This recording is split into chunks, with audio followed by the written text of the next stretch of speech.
Innahu min Sulaiman. Innahu min Sulaiman. Innahu bismillahirrahmanirrahim.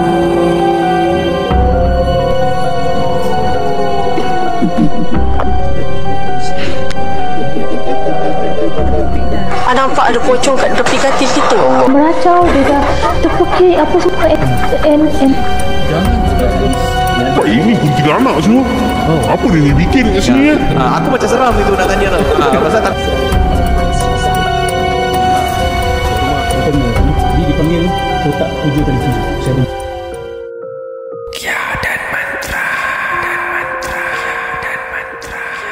Assalamualaikum warahmatullahi ta'ala wabarakatuh kepada semua pendengar dan penonton Ruqyah dan Mantra Podcast. Dan podcast ini dibawakan kepada anda oleh Balang SG ataupun lebih dikenali sebagai BSG. Kalau you jalan-jalan dekat Gilang Serai ataupun dekat pasar pasar pula, dekat Bazar Admiralty, kalau ternampak queue yang panjang tu, itulah Balang SG, BSG. Jangan jual banyak macam-macam jenis air. Just queue and get one drink for you guys. For you guys, for you guys. lebih daripada 10 air jenis air lebih daripada 20 lah. Air dia semua unik-unik, sedap-sedap. So kita ada buat kolaborasi dengan BSG. Kita ada promo lah $1. Just ikut kita punya Instagram dengan BSG punya Instagram dan tunjuk dekat kaunter untuk mendapatkan promosinya. Air satu air berapa? $5. Tapi dapat $1 tu $4 lah. $4. So, kalau nak dapat lebih tu belilah lebih, insyaAllah. So kalau dah sampai kat queue panjang-panjang tu kan, janganlah kakak beli satu kak, belilah 10 kak. Kalau 10 tu dah $10 off. Kan berbaloi itu. Sebab kita ada limit tu 1000 cups je, 1000 je. So korang ada 30 hari kan Ramadan. Tapi 1000 tu cepat habis lah. 1000 cups is under Ruqyah dan Mantra Podcast lah. Betul. Boleh, insyaAllah. InsyaAllah.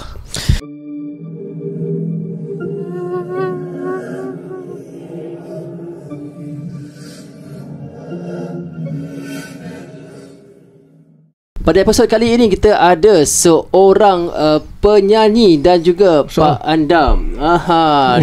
Dia dah sekian lama dalam industri ini, dan kali inilah kita bawa dia masuk ke studio. Kita tarik dia masuk ke studio dan tak lain tak bukan kita memperkenalkan. Actually there's no need to introduction lah. Itulah artis tempatan. Itulah local artis. You all should know Wan Huzarman. Apa khabar Wan? Assalamualaikum.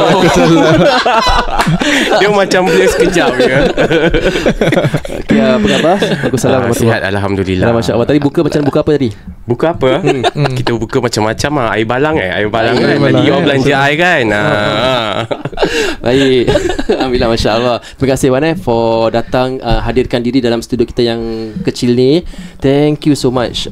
Take your time off lah. Thank you so much untuk kongsikan kepada you all, para penonton Ruqyah dan Mantra Podcast. Wan ada kisah-kisah yang menarik untuk dikongsikan sewaktu beliau berada di dunia andaman. Bila beliau bermula bertapak dalam perjalanan tersebut. Betul lah Wan? Betul. Okay, so Wan, this is your mic, this is your camera, take it away.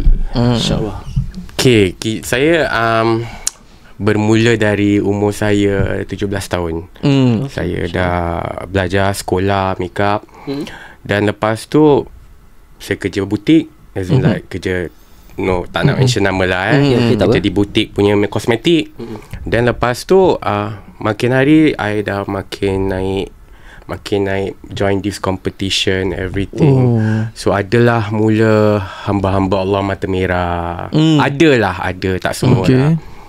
Dan daripada situ rasa macam kehidupan saya ni macam apa, betul-betul nasib malang sangat. Kenapa? Sebab mula tak tahu, memang malang sangat. Macam kena keluarga lain, ada rezeki tersekat. Tapi mana-mana I pergi, asal Wan muka kau hitam asal Wan muka kau tak macam dulu kita comel Masya Allah. Adalah ni buat apa je.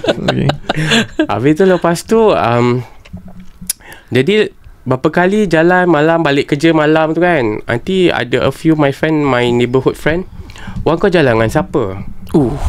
Siapa? Aku tak ada jalan dengan siapa-siapa. Dia terfikir lah. Lepas tu lepak dengan kawan kat Bukit Panjang juga. Off day. Malam balik, I think around 12 plus. Nak naik lift tau. My friend tu tinggal Maisonette. So daripada tingkat bilik dia boleh nampak lift. Wan, kau naik lift dengan siapa? Ui. I tengah tunggu lift. This thing was like behind me, belakang saya. Cakap, tak ada. Mana ada orang? Aku seorang lah. So dah a few times Macam gitu macam gitu. Jadi I tak sedap. Okay. I tak sedap. Jadi lepas tu orang dah bertegur, I punya rezeki pun dah macam tersekat lah. Makin down lah, makin down. Habis I pula tak suka orang cakap kulit kita hitam. Kita kerja macam gini kan, nak kena kulit bersih semua kayak gini. Jadi lepas tu dapatlah mimpi yang tak bagus. Lepas tu I ask, berceritalah dengan kawan I. Kawan I ni pula kaki-kaki kaki-kaki apa ni? Boleh sebut kan? Boleh. Kaki-kaki bomo ni semua kan. Kaki-kaki bomo. Mula kita pergi this, I think diorang tu dah meninggal lah dah tua agaknya. Siapa bomonya? I think first tak salah kita pergi Bukit Merah. Oh. Okay. Bukit Merah, I think I don't remember. My friend bawa I. Rumah dia tingkat 1. Red Hill Yes, betul, Red Hill. Pernah pergi ke? Stop kat situ. Jangan lebih-lebih. Jadi rumah dia ni ada kucing hitam tau. Wan punya orang jenis yang takut kucing yang paling aktif. Okay. Jadi kucing kalau senyap I okay, boleh pegang. Tapi kucing hitam ni macam pailang lah. Dia nampak Wan nak cekau. Gangster Dia gangster. Dia marah semua. Takut tau Wan. Jadi dah tak apalah buat bodoh. Jadi kucing hitam ni kenapa? Apa masalah dia kan? Jadi orang yang ni perempuan. Jadi lepas tu dia dah pula giliran Wan tu, kawan Wan bercerita lah. Bercerita dia ada satu limau limau dia potong terbalik. Okay. Terbalik terlungkup dia tak nampak biji-biji dia. Dia tutup okay. Terbalik gitu. Jadi dia pula cakap dengan Wan, dengan kawan Wan, dia tak nak buat, dia tak nak tolong pun. Okay. Kira macam Wan, dia suruh Wan pergi balik Jadi Wan cakap asal Jadi macam okeylah, tawakal lah, kita pergi tempat lain. So kedua kita pergi Marsiling. Yang tu I rasa memang dah tak ada juga. Makcik sangat. Makcik lepas tu dia potong limau juga. Dia potong limau pun, tapi limau dia potong, dia busuk. Busuk hitam. Jadi semua limau dia potong, I think berapa few biji dia potong. Lepas tu nanti pula lepas tu memang limau tu semua hitam busuk. Jadi makcik ni pun cakap dia tak nak tolong. Dia takut. Powerful sangat tu. Dia takut sangat. Dia kata cik dah tua, cik tak kuat, cik tak boleh. Tapi dia mengaku, kenapa cik? Orang yang kirim Wan ni barang terlalu kuat dan tak bagus, cik tak boleh lawan, dia kata. Jadi nasib saya ni malang lah. Memang malang sangat agaknya. Jadi setiap kali kalau Wan bangun tidur, jenis Wan ni yang suka tidur berapa kali tu masih usap muka tau. Usap Habis setiap kali bangun tidur, rambut panjang-panjang kat katil Wan tu. Jadi mana datang rambut panjang-panjang? Dia punya rambut panjang ni bukan bangsa rambut ribbon ke apa tau, rambut kusuk masai nya. Jadi Wan terfikirlah mana datang rambut-rambut ni. Dan rumah Wan setiap kali maghrib blackout. Matikan switch main switch. Jadi kita every time nak kena hidupkan je lah. Dan ketiga kali my friend ada my friend lagi lain tak apalah Wan, kita cuba yang lelaki pula. Kaki bomo juga ni. Tapi dia tak kaki bomo. Dia just kenalan lah. Dia kenal, tapi lelaki ni tak dia lebih tu ayat-ayat suci. Okay. Jadi orang cakap ayolah kita usaha. Pasal Wan dah tak boleh pasal people keep asking ni I jalan dengan siapa, dengan siapa. Lepas tu pergilah dia visit Wan. Dia datang rumah. Lepas tu dia seorang duduk. Dia siapkan Wan besen besen dalam ada plastik. Lepas tu dia baca. Kawan Wan ni kesurupan. Dia kesurupan, tapi yang muntahnya Wan. Okey. Jadi muntah keluar segumpal rambut Daripada mulut Wan, daripada Wan. Ni yang ni memang tak ada orang tahu, memang Wan rahsiakan dah lama. Jadi segumpal rambut tu dah keluar. Lepas tu abang ni cakap, yang dengan Wan ni, yang tidur dengan Wan ni semua kakak baju merah. Jadi Wan cakap, Allah, kakak baju merah, Wan tahu, kita tahu kan lebih kuat daripada yang putih kan. Dia cakap, habis Wan tanyalah, siapa? Agak-agak siapa? Dia tak boleh cakap siapa, tapi dia nampak, dia kata orang yang kirim Wan ni orang yang dua jenis. Dia makeup artist juga. Pasal dia iri dengan Wan, kemajuan Wan, dan Wan ni banyak orang yang puji masa tu. Jadi daripada situlah Wan. Jadi pada waktu tu Wan punya career Wan naik ke muncak laju kan? Betul. Laju. Turun Lepas pun laju. tu Wan naik. Lepas tu naik. Oh, lepas Makin naik dah lagi. merawat tu. Lepas rawat tu Okey. terus Wan naik. Naik lagi. Kan mula tu Wan dah naik. Betul. Terus Wan sangka kan, Sangka. kehidupan Wan ni masih nasib malang kan. Jadi lepas tu Wan terus naik lagi. Alhamdulillah lah. Tu alhamdulillah. Betul. Sampai sekarang masih naik lah. Entahlah tu. Alhamdulillah. Tak tahulah. Alhamdulillah lah. Okay, so ya, Wan, bila Wan muntah rambut tu Wan, can you describe tak, if you can remember, kalau Wan boleh ingat dia punya perasaan Wan tu bila Wan Perasaan Wan tu pasal muntah rambut ni kan, dia bukan semua orang muntah rambut kan. kan Ni dia orang yang disihir. segumpal, tapi sakit dia macam, tahu tak, macam duri, macam tersiksa. Betul, dia tak sakit-sakit, tapi memang entahlah, tak tahu macam nak cakap gitu, macam tertarik gitu tau. Sakit, muntah-muntah dia, kita nak kena paksa keluar tu. Jadi bila dia baca ayat-ayat suci tu, benda tu macam, entahlah, macam orang congkil tarik keluar gitu. Macam gitulah, macam duri ke congkil tarik gitu keluar. Memang sakit, tapi bila dia keluar tu lega sikit. Segumpal rambut tu. Ini waktu-waktu Wan tengah baru-baru berjinak dalam industri ni ke macam mana? Baru-baru berjinak. Baru-baru berjinak. Baru-baru ni tengah-tengah musim nak naik gitu. Oh, kira kan industri ni pun ada juga dia punya ujian dia lah. Ada. Satu challenges dia, daripada tiga aku boleh tengok. Satu kemungkinan daripada penyakit ain. Itu satu hasrat dengki. Lagi satu orang bikin. Betul. Jadi dia ada kena-mengena Wan. Dia kena mengena. So kalau dengan sihir, mesti ada orang yang hasad dengan mangsa lah. So bila ada hasad dengan rasa dengki tu, that's where syaitan bisik, that's where dia pergi Perbuatan lakukan sihir. Tu yang berlaku tu lah dekat sahabat kita ni. Subhanallah. Tapi terus terang orang cakap masih dia dah tangkap yang baju merah ni. Baju merah ni apa ni?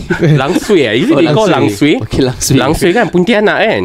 Okay. Tak tahu Pontianak berbaju merah lah. Pontianak dia ada different grade tau, what I know. Oh, bangsa lain ke? Ada. I think you all boleh check lah tahu. Pontianak ada colour. I tahu paling kuat I think is biru. Is it? Oh, I pernah Google about it. macam Power Ranger. Ya, I think so.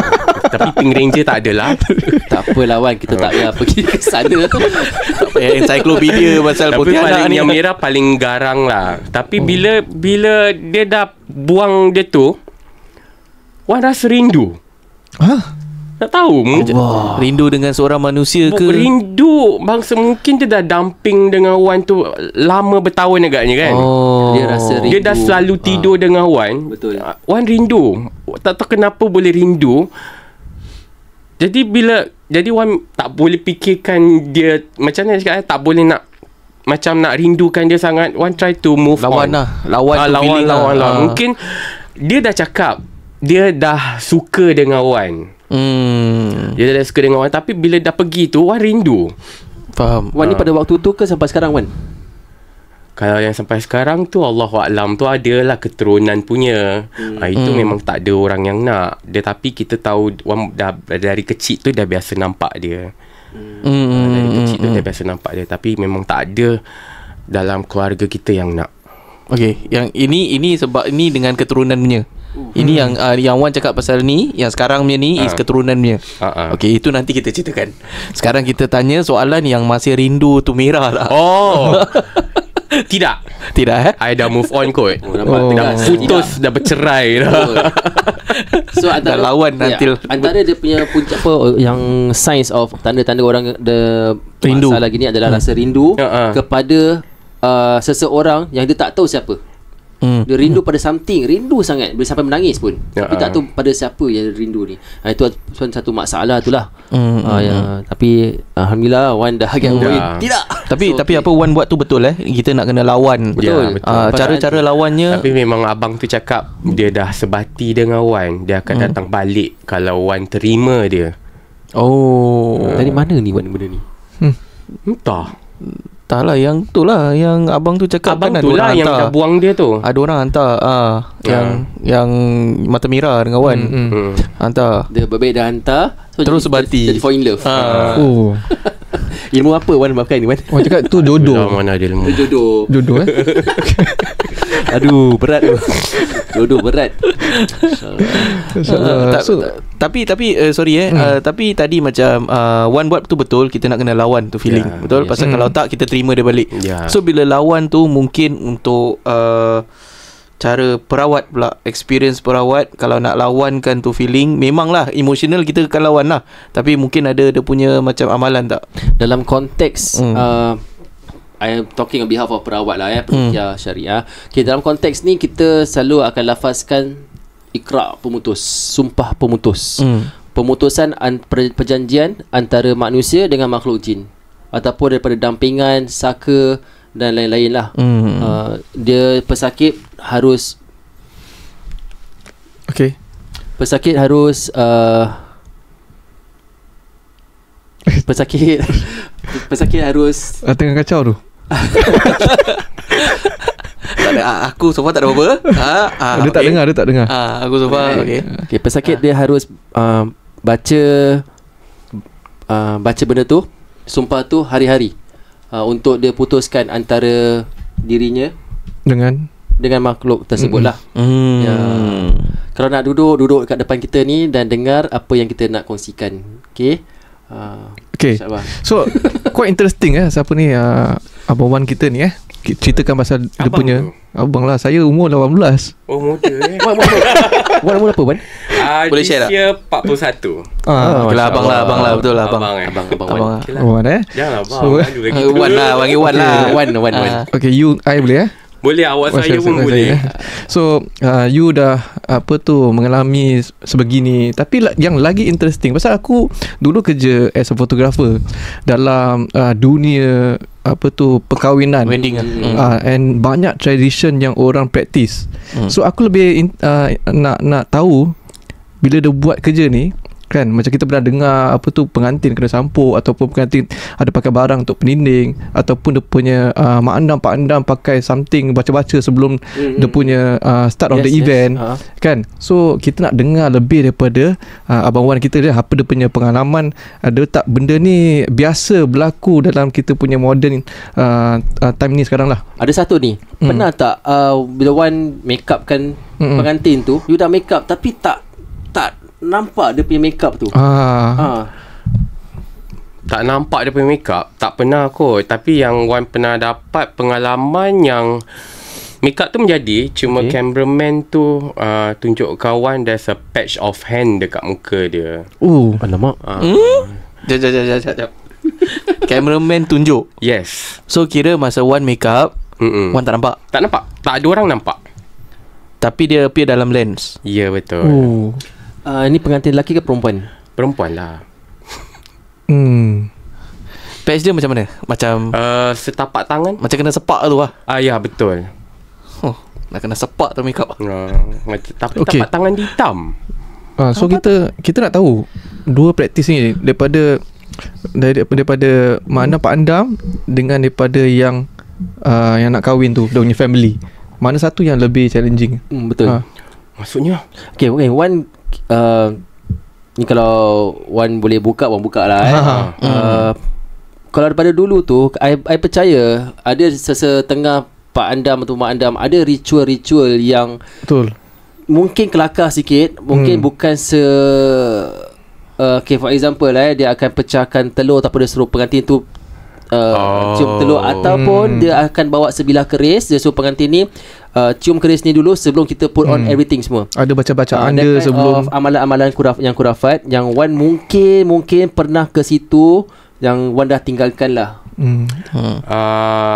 So far Wan tak ada, Alhamdulillah. So far Wan punya jenis ni setiap kali Wan siapkan air. Air spray tu Wan akan spray sebelum make up tu, Wan akan spray kat muka pengantin tu. Wan baca selawat Nabi 3 kali. Masya Allah. Itu je. Tak ada, Wan tak ada amal-amal yang ni. Tapi Wan belajar dulu. Dulu Wan memang belajar pasal keturunan Wan kan ada yang mak andam lama. Wan dah belajar potong andam semua, Wan dah belajar. Cuma kita tak boleh amalkan. Pasal yang Wan belajar tu daripada keturunan Wan. Jadi ada yang dah pergi haji, ada yang dah pergi dah pergi haji lah. So Wan setakat belajar je, tapi dia dah cakap jangan amalkan ayat-ayat itu. Pasal masih nak cukup andam tu memang ada bacaan dia. Nak apa? Nak cukup andam. Cukup andam. Oh, cukup andam. Potong rambut anak-anak rambut perempuan. Tapi Wan ni lelaki tak boleh buat pun tu. Pasal kita nak kena mandikan pengantin perempuan. Tapi Wan tak boleh buat. Okay Wan, tapi praktis ni masih lagi ada yang buat tak? Sekarang tak ada. Tak ada. Sekarang tak ada. Kalau Wan boleh kongsikan dengan kita dia punya ritual tu macam mana tu? Dia tak ada ritual, dia ada mentera dia. Mentera saja. Bila nak masih potong tu ada bacaan dia. Example Wan, mentera sikit je. Tak payah penuh-penuh. Allah pun dah tak ingat dah. Tak ingat tahun dah tu. Memang lama. pasal Wan tak hafal pun, tak nak hafal nampak, pun. dia punya test nampak. Test tengok ingat tak? Betul tak ingat. Tapi memang Wan belajar. Wan mengaku Wan belajar tapi tak ada, dah tak hafal semua. Tak ada, Wan tak ada tulis semua pun. Alhamdulillah. Amalan tu is actually untuk apa? Untuk naik penyeri pengantin. Penyeri pengantin. Okay. So bila sorry dia punya pasal I tak berapa faham dia punya proses. So dia apa bila masa tengah potong anak-anak rambut? Is it anak-anak rambut potong tapi bacaannya daripada mak andam sendiri? Mak andam. So sekarang mungkin baca tak payah kuat-kuat dah. Tak boleh. Masih kita orang kalau ikut amalan ni tak ada satu orang pun boleh dalam bilik tu. Dia dengan pengantin dia? Dia dengan pengantin saja. So mungkin pengantin pun tak tahu? Tak tahu.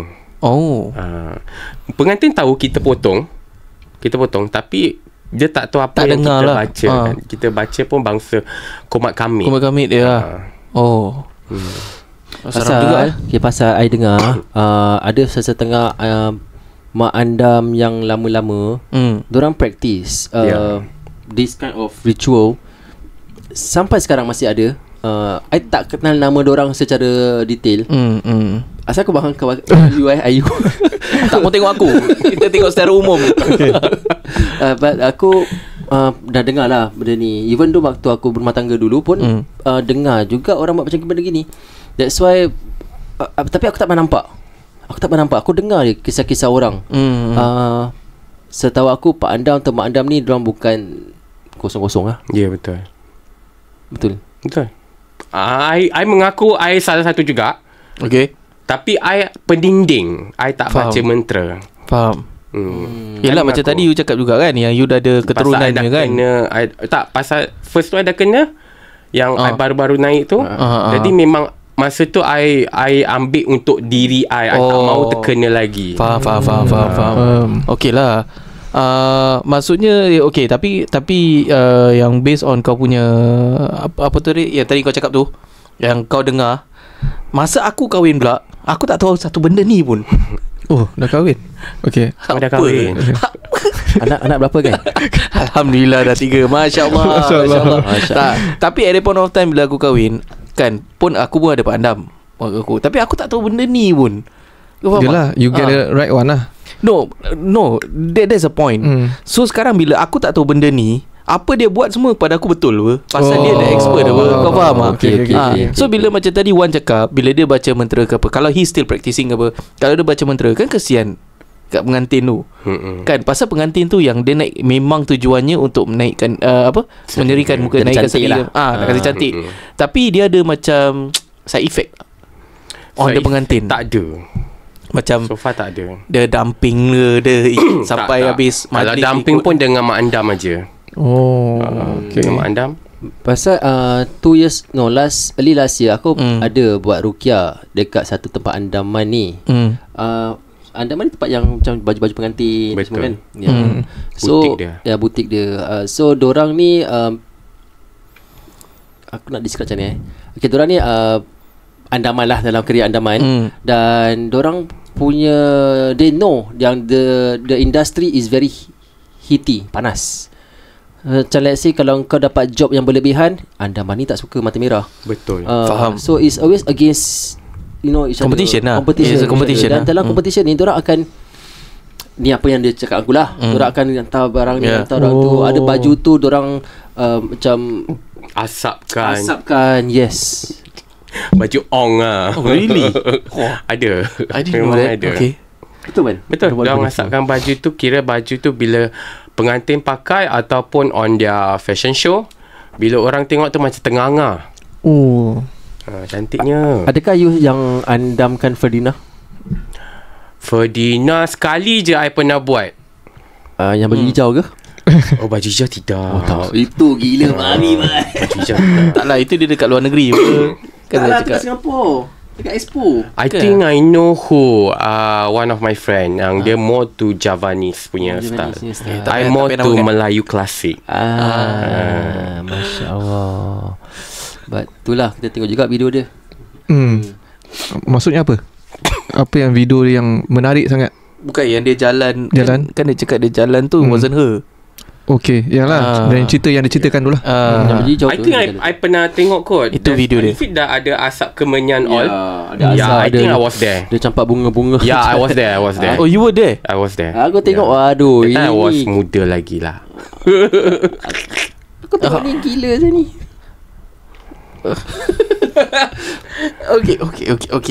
Okay. Sekarang kita patah balik kat Wan punya pengalaman lah. Dia masih ada masa Boleh ada. Sure. So macam patah balik based on Wan punya pengalaman. Atau ni nak bawa second episode? Wan punya pengalaman yang dengan pengantin lah, kira yang paling teruk lah, yang Wan tak boleh lupa. Yang Wan tak boleh lupa pengantin yang kesurupan. Sampai sekarang Wan tak pernah lupa. But dia baik dengan Wan sampai sekarang. Keserupan tu kerasukan kan? Kerasukan. Kerasukan kan? Betul, kerasukan tu kerasukan. Apa yang terjadi, Wan? Apa yang terjadi? Terjadinya pagi hari tu Wan make up kan dia. Dia memang so friendly, ramah sangat. Jadi bila dia Wan make up kan dia tu, mula dia berbual ceria. Cuma lepas tu dia diam. Dia tenung kan. Tenung tu macam try to eye contact tau. Jadi Wan macam, kenapa Ni masa tengah make up kan lah. Tengah make up. Jadi Wan pula tak suka orang tenung kan. Tak tahu kenapa. Dia tenung aja. Dia cakap asal tenung. Asal tenung. Dia diam. Okay lah, apa udah je lah, continue make up. Tapi tu dia berbual juga. Dah berbual, dah siap tau. Tok Kadi pun dah sampai. Kita nak turun lah. Bila kita turun tu, on the way tu dia dah macam umbang-ambing. Umbang-ambing. Dia cakap ada orang tak suka dia. Kita macam mana, Wan? Macam mana tu dia cakap? Suara perempuan. Suara betul-betul. Pernah dengar suara perempuan kan? Tak, ni kira dia punya tiba-tiba pasal masih normal lah, suara perempuan biasa gitu. Jadi dia cerita lah macam puyeng-puyeng gitu kan. Dia cakap ada orang tak suka dia. Jadi macam asal tiba-tiba macam emotional tiba je. Macam dia tak emotional sangat, macam biasa gitu. Ada orang tak suka dia. Tak apa dah, yuk, kita jalan cepat. Tok Kadi dah sampai. Jadi bila Tok Kadi sampai tu, kita nak kena rushing cepat kan. Betul. Jadi bila dah sampai kat bawah blok ni, tiba-tiba dia menjerit. Ui. Dia menjerit tapi suara garau macam jantan. Ui. Tapi cara dia jerit tu, aku tak mau nikah. Jadi macam gitu suara dia tau. Dah macam apa dia pekik. tapi memang seram. Terperanjat aku. Jadi yang dia cakap ada orang tak suka aku tu, dia dengan macam lemah lunglai ke atau dia garau? Dia tak garau. First tak garau. Lemah longlai. Suara perempuan, betul-betul perempuan gitu. Suara dia lah. Suara dia. Okay. Keluar daripada dia. Keluar daripada dia. Ada orang tak suka dia. Jadi macam kita macam dah kabut. So we do, tak payah fikirlah, jalan cepat. I punya orang, kalau pengantin mengandam, I on skate, firm. Cepat jalan. Jadi dah bawah blok tu dia dah pekik macam gitu. Dah pekik gitu. Dia I dengan my assistant cuak. Yelah. Jadi apa pula dia ni tak nak nikah kan? Dia dah pekik. Aku tak mau nikah. Jadi suara dia tu macam tak boleh describe lah. Tak tahu, macam jantan, kasar, macam jin pun ada. Depan hayalat ramai. Makcik keliling tu ada. Belum sampai depan pelamin dia, belum sampai. Belum sampai pelamin. Tapi like I think dalam 20 tapak gitu nak sampai pelamin. Tapi kalau dia dah pekik gitu, orang pelamin pun dah dengar. Boleh lah. Kita suara dah satu blok dah. Aku rasa. Lepas tu apa jadi? Jadi kita dah cuak gitu. Dia dah meronta tau. Bila dia meronta tu, aku pula fikir apa tau. I fikir habislah rambut habis. aku. Semua habis. Yes.